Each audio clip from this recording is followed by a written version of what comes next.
കന്നുകാലികളെ കശാപ്പിനായി വിൽക്കുന്നത് നിരോധിച്ച കേന്ദ്ര സർക്കാർ ഉത്തരവ് സംസ്ഥാനത്ത് പ്രത്യാഘാതങ്ങൾ സൃഷ്ടിക്കും. കർഷകർക്കും കച്ചവടക്കാർക്കും ആശങ്കയാണ്. ചിക്കൻ, മട്ടൺ തുടങ്ങിയ മറ്റ് മാംസാഹാരങ്ങൾക്ക് വില കൂടാനും സാധ്യത. അതേസമയം സംസ്ഥാന വ്യാപകമായി യുവജന സംഘടനകൾ ബീഫ് ഫെസ്റ്റ് നടത്തി പ്രതിഷേധിക്കും.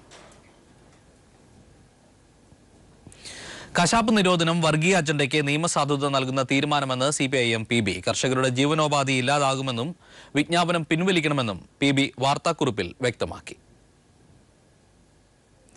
കശാപ്പിന് വേണ്ടി കന്നുകാലികളെ വിൽക്കുന്നത് നിരോധിച്ച കേന്ദ്ര നടപടിയിൽ മുഖ്യമന്ത്രി കേന്ദ്രത്തിന് കത്തയക്കും. സംസ്ഥാനത്ത് ഉത്തരവ് നടപ്പിലാക്കാൻ പ്രായോഗിക ബുദ്ധിമുട്ടുണ്ടെന്ന് മുഖ്യമന്ത്രി വ്യക്തമാക്കി. ഉത്തരവ് വലിച്ചുകീറി ചവറ്റുകൊട്ടയിൽ എറിയണമെന്ന് AK ആന്റണി പ്രതികരിച്ചു. ഭ്രാന്തൻ തീരുമാനമെന്ന് രമേശ് ചെന്നിത്തലയും പറഞ്ഞു. രാജ്യവ്യാപകമായി കന്നുകാലികളുടെ വിൽപ്പനയും കശാപ്പും നിരോധിച്ചുകൊണ്ട് ഇന്നലെയാണ് കേന്ദ്ര സർക്കാർ ഉത്തരവ് പുറപ്പെടുവിച്ചത്. സംസ്ഥാനത്ത് ഈ ഉത്തരവ് നടപ്പിലാക്കാൻ പ്രായോഗിക ബുദ്ധിമുട്ടുണ്ടെന്ന് ചൂണ്ടിക്കാട്ടിയാണ് മുഖ്യമന്ത്രി പിണറായി വിജയൻ പ്രധാനമന്ത്രിക്ക് ഇന്ന് കത്തയച്ചത്. സംസ്ഥാനത്തിന്റെ പൊതുവികാരം കേന്ദ്രത്തിന്റെ തീരുമാനത്തിനെതിരാണെന്നും മുഖ്യമന്ത്രി കത്തിൽ ചൂണ്ടിക്കാട്ടുന്നു. ഉത്തരവ് വലിച്ചുകീറി ചവറ്റുകൊട്ടയിലെറിയണമെന്ന് കോൺഗ്രസ് പ്രവർത്തക സമിതി അംഗം AK ആന്റണി പറഞ്ഞു. ആ ഉത്തരവ് നാം പരിഭ്രമിക്കേണ്ട കാര്യമില്ല. കേരളത്തിൽ നമുക്ക് ആ ഉത്തരവിനെ ഒരു കടലാസിന്റെ വില പോലും കാണിക്കേണ്ട കാര്യമില്ല. ആ ഉത്തരവ് വലിച്ചു കീറി ചവറ്റുകൊട്ടയിലെറിയാമെന്നാണ് എന്റെ അഭിപ്രായം. കേന്ദ്ര സർക്കാരിന്റേത് ഭ്രാന്തൻ തീരുമാനമാണെന്ന് പ്രതിപക്ഷ നേതാവ് രമേശ് ചെന്നിത്തല കൂട്ടിച്ചേർത്തു. ഇതൊരു ഭ്രാന്തൻ തീരുമാനമാണ്. ഇതൊരു കാരണവശാലും അംഗീകരിക്കാൻ കഴിയുന്ന ഒന്നല്ല. രാഷ്ട്രീയമായും നിയമപരമായും ഈ നടപടിയെ നേരിടാനാണ് UDFന്റെ തീരുമാനം. ഇതിനെതിരെ UDF തിങ്കളാഴ്ച സംസ്ഥാന വ്യാപകമായി കരിദിനം ആചരിക്കാൻ തീരുമാനിക്കുകയാണ്. അടിയന്തരമായി കേന്ദ്ര ഗവൺമെന്റ് ഇത് പിൻവലിക്കാൻ തയ്യാറാകണം എന്നാവശ്യപ്പെട്ടുകൊണ്ട് ഞാൻ പ്രധാനമന്ത്രിക്ക് ഇന്ന് കത്ത് അയക്കുന്നുണ്ട്. ബീഫ് നിരോധനത്തിനെതിരെ UDF വരുന്ന തിങ്കളാഴ്ച കരിദിനം ആചരിക്കും. കേന്ദ്ര സർക്കാരിന്റെ തീരുമാനത്തിനെതിരെ ശക്തമായ പ്രതിഷേധമാണ് കക്ഷി രാഷ്ട്രീയ ഭേദമന്യേ കേരളത്തിൽ ഉയർന്നു വരുന്നത്. News bureau, Thiruvananthapuram. കണ്ണൂർ ജില്ലയിൽ മാത്രം ആയിരക്കണക്കിന് പേരാണ് കന്നുകാലി ഇറച്ചി കച്ചവട മേഖലയിൽ തൊഴിലെടുക്കുന്നത്. കേന്ദ്ര സർക്കാർ തീരുമാനം ഇവരുടെ ജീവിതത്തിന്റെ താളം തെറ്റിച്ചിരിക്കുകയാണ്. റംസാൻ കാലത്ത് വൻ പ്രതിഷേധമാണ് എല്ലാ വിഭാഗം ജനങ്ങളിൽ നിന്നും ഉയരുന്നത്. കന്നുകാലി വിൽപ്പന നിരോധിച്ചുകൊണ്ടുള്ള കേന്ദ്ര സർക്കാർ തീരുമാനം കത്തിവെച്ചത് ലക്ഷക്കണക്കിന് കുടുംബങ്ങളുടെ ജീവിതോപാധിയിലാണ്. ഇതിപ്പോ നിരോധിച്ചു കഴിഞ്ഞാൽ നമ്മളെ പ്രശ്നം എന്ന് വെച്ചാൽ നമ്മുടെ ജീവിത പ്രശ്നം. ഇതിലേ നമുക്ക് ജീവിക്കാൻ, നമുക്ക് വേറൊരു പണി അറിയില്ല. ഭക്ഷണം കഴിക്കുന്നത് നമ്മളെ സൗകര്യം. നമുക്ക് എന്താ കഴിക്കണമെന്നുണ്ടെങ്കിൽ നമ്മൾ കഴിക്കാം. പോയി കഴിക്കുന്ന ആൾക്കാർ കുറവാന്ന് ബീഫേ കഴിക്കും. അപ്പൊ ഇവരിങ്ങനെ ചെയ്യാന്ന് പറയുമ്പോ, ഗവൺമെന്റ് ചെയ്യാന്ന് പറയുമ്പോ ഭയങ്കര കഷ്ടമാണ്. റംസാൻ കാലം ഇരുട്ടടി പോലെ പതിച്ച നിരോധനത്തെ കുറിച്ച് രൂക്ഷമായാണ് സാധാരണക്കാരിൽ നിന്നും പ്രതികരണങ്ങൾ ഉണ്ടാവുന്നത്. നിങ്ങളെ സദ്യ നിർത്തിയാലും എങ്ങനെ തോന്നുന്നു നിങ്ങൾക്ക്? Vishu, Onam same way. ഇപ്പൊ റംസാൻ നമുക്ക് ബീഫ് അത്യാവശ്യം. സമൂസക്കും കോയടക്കും പല സാധനത്തിന് ബീഫ് തന്നെ വേണം. കേന്ദ്ര ഭരണത്തിനെതിരെയും വികാരവും ഒപ്പം അരക്ഷിതമായ സാഹചര്യത്തിന്റെ ഭയവും പ്രകടമാവുന്നു. ജനങ്ങളെ സ്വാതന്ത്ര്യത്തിൽ കടന്നുകൂത്തലാണ്. കാരണം വെച്ചാൽ ജനങ്ങളെ തീരുമാനിക്കണം ജനങ്ങൾ എന്താ കഴിക്കേണ്ടത്. ഇനിയിപ്പോൾ ഇങ്ങോട്ട് എന്താണെന്നറിയില്ല. പിന്നെ കുറച്ച് സമാധാനം എന്ന് പറഞ്ഞാൽ ഈ ഭരണം ഉള്ളതുകൊണ്ടാണ് CPM. മതേതരത്വത്തിന്മേൽ കത്തിവെക്കുന്ന നിലപാടെന്ന് എല്ലാ മതസ്ഥരും ഒരുപോലെ പ്രതികരിക്കുന്നു. കഴിക്കുന്ന ആൾക്കാർ വളരെയധികം ആൾക്കാർ ഇവിടുന്ന് ബീഫ് കഴിക്കലുണ്ട്. അതെല്ലാം പെട്ടെന്ന് എത്തലാകുമ്പോൾ വളരെ ബുദ്ധിമുട്ടായിരിക്കും. അത്രയും തൊഴിലാളികളാണ് കഷ്ടപ്പെടുക. കന്നുകാലി ഇറച്ചി ഒരുപാട് പേരുടെ ഇഷ്ടഭക്ഷണമാണ്. അതിന് ജാതിമത രാഷ്ട്രീയ ഭേദമില്ല. ഭക്ഷണം മാത്രമല്ല, കന്നുകാലി വളർത്തൽ ഒരുപാട് പേരുടെ ഉപജീവന മാർഗം കൂടിയാണ്.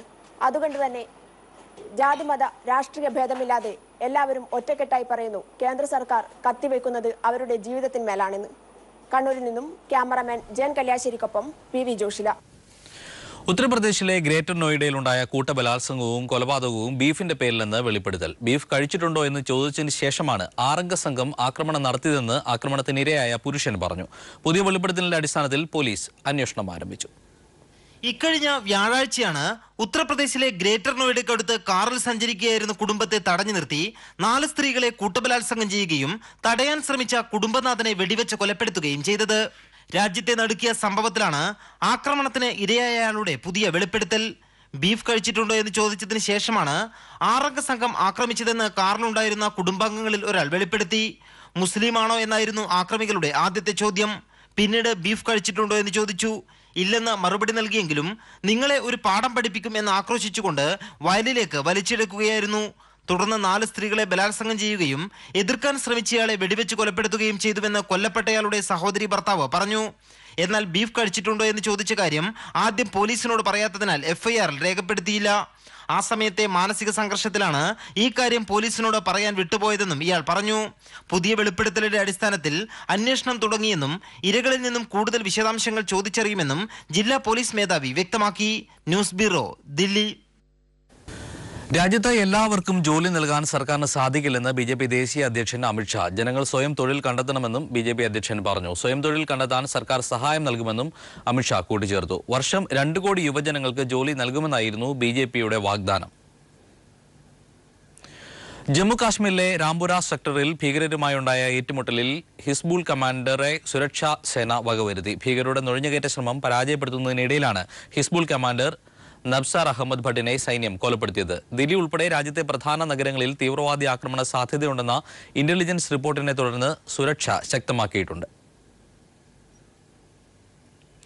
ദേശീയതലത്തിൽ ബീഹാർ മോഡൽ മഹാസഖ്യത്തിനുള്ള പ്രതിപക്ഷ ശ്രമത്തിനിടെ നിതീഷ് ലാലു സഖ്യത്തിൽ വിള്ളൽ വീഴ്ത്തി BJP പിടിമുറുക്കുന്നു. ഇന്നലെ പ്രതിപക്ഷ പാർട്ടികളുടെ യോഗം ബഹിഷ്കരിച്ച നിതീഷ് കുമാർ ഇന്ന് നരേന്ദ്രമോദിയുമായി കൂടിക്കാഴ്ച നടത്തി.